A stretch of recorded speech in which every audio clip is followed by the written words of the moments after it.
कहते हैं नरेंद्र मोदी का चेहरा हमारे पास है, वो लोकप्रिय नेता हैं देश के, लेकिन उनके लोकप्रियता को वोट में ट्रांसलेट करने के लिए हमारे पास मशीनरी भी है। अब नड्डा जी उसके इंचार्ज है, उसको ड्रिल किया हुआ है, अच्छे से ऑयल किया हुआ है अमित शाह जी ने, और अब और नीचे और उसमें कारिंदे जुड़ चुके हैं। और तीसरा ये कहते हैं हमारी योजनाएं, हमारा काम तो है ही, और ये हमारे लिए 24 के लिए बहुत है। देखिए, किसी पैटर्न पर या किसी फॉर्मूले पर किसी पार्टी को अगर सफलता मिलती है तो वो कोशिश करेगी कि यही फार्मूला दूसरी जगह भी अपनाया जाए, इसमें कुछ गलत नहीं है। भारतीय जनता पार्टी अपने गुजरात फार्मूले पर चुनाव लड़ना चाहेगी, गुजरात पैटर्न पर चुनाव लड़ना चाहेगी, और विपक्ष जो जहाँ जहाँ अभी चुनाव हुए हैं, अभी आप देखिए हिमाचल में भारतीय जनता पार्टी के विपरीत रिजल्ट रहा, दिल्ली में भारतीय जनता पार्टी के विपरीत रहा, उत्तर प्रदेश में एक सीट का उपचुनाव था लोकसभा का, वहाँ 2,80,000 से भारतीय जनता पार्टी को समाजवादी पार्टी ने हराया है।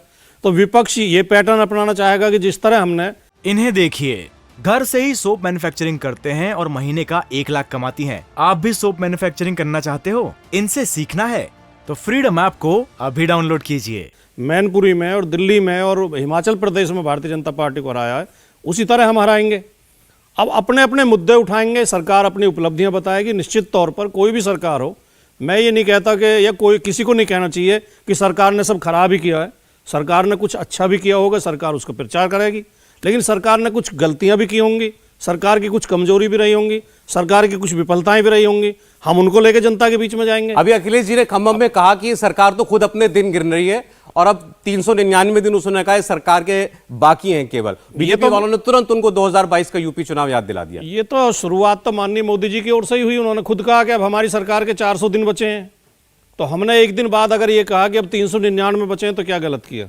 अब 4 और घटा लें, आप 3 दिन और चले गए तो अब तो 395 ही दिन बचे हैं। तो ये अब दूसरी बात, लेकिन मैं एक बात जरूर कहना चाहूँगा, Gujarat model Gujarat model Gujarat model बार बार बात की जाती है। गुजरात मॉडल की देश के सामने, देश की जनता के सामने, निष्पक्ष समीक्षकों के सामने जो विशेषताएं आती हैं वो 2 आती हैं केवल जी।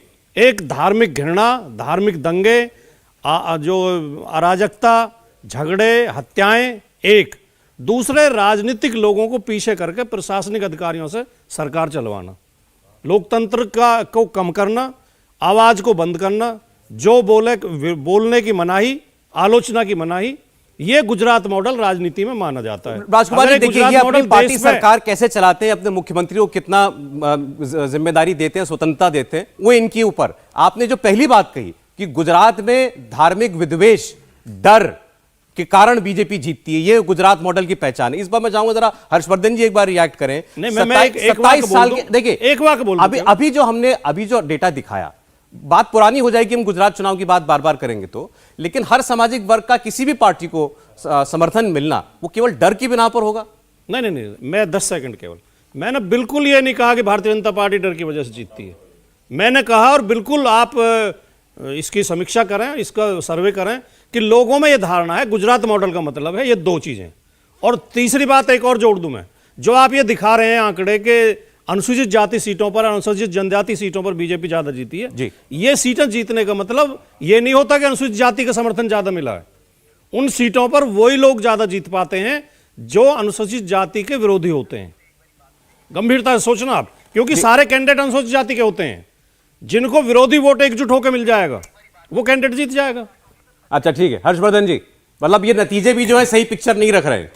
नहीं सौरभ जी, मैं एक बात तो कहूँगा कि भाटी जी ने बहुत सी चीज़ें, वो एक तरह से कहें कि बहुत उन्होंने बैलेंस करने की कोशिश की, लेकिन एक ये जो उन्होंने आखिर में जाते जाते दे दिया कि अनुसूचित जाति की सीटों पर वो जीतेगा जो अनुसूचित जाति का विरोधी होगा।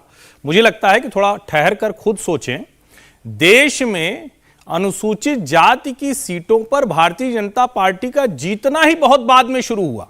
तो क्या उसके पहले जो लोग जीतते थे वो सब अनुसूचित जाति के विरोधी थे? नंबर 1।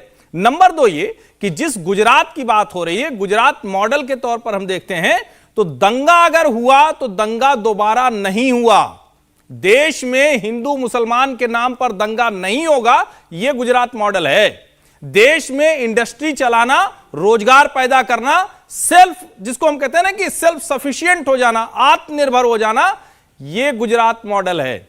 इन्हें देखिए, घर से ही सोप मैन्युफैक्चरिंग करते हैं और महीने का 1 लाख कमाती हैं। आप भी सोप मैन्युफैक्चरिंग करना चाहते हो? इनसे सीखना है तो फ्रीडम ऐप को अभी डाउनलोड कीजिए। गुजरात मॉडल यह है कि आप किसी राज्य में सत्ता में पहुंचते हैं तो सरकार के कामों के लिहाज से बने रहते हैं। यह गुजरात मॉडल है। अगर आप इसको गुजरात मॉडल नहीं मानते हैं तो इसके आगे की एक लाइन में बताता हूं। और चूंकि गुजरात को बार बार देखने के बाद और इस चुनाव में भी देखने के बाद गुजरात में लोगों को यह लगता है कि आप डिस्टर्ब नहीं होंगे, यानी किसी भी तरह से आप, जिसको कहते हैं लॉ एंड ऑर्डर गड़बड़ हो जाना, जिसको कहते हैं पॉलिसी बार बार बदलना, जिसको कहते हैं स्थिरता नहीं होना, अगर वो किसी एक राज्य का मॉडल बने और देश के अलग अलग राज्य उसको उठा के अपने यहां लागू करना चाहें तो वो गुजरात मॉडल है। और इसमें जुड़ा क्या? इसमें जुड़ा है सामाजिक सहभागिता।